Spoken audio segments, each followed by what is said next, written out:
മറ്റുള്ളവരെ വിജയിപ്പിക്കുന്നവർ ആയിരിക്കാൻ ശ്രമിക്കാം.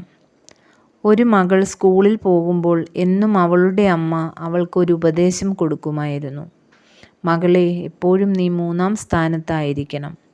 ഇത് പലപ്പോഴും കേട്ടിട്ടുള്ള അയൽക്കാരി ഒരിക്കൽ ആ അമ്മയോട് ചോദിച്ചു, നിങ്ങൾ എന്തിനാണ് എന്നും മകളോട് 3-ാം സ്ഥാനത്തായിരിക്കണമെന്ന് പറയുന്നത്?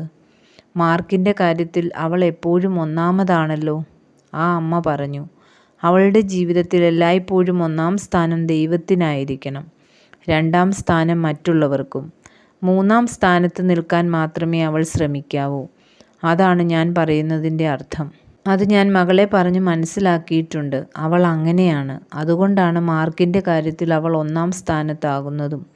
എങ്കിലും അവൾ അത് മറന്നു പോകാതിരിക്കാനാണ് ഞാൻ എന്നും ഓർമ്മിപ്പിക്കുന്നത്. ജീവിതത്തിൽ എപ്പോഴും 1-ാം സ്ഥാനത്തായിരിക്കാനാണ് മിക്കവരും ശ്രമിക്കുന്നത്.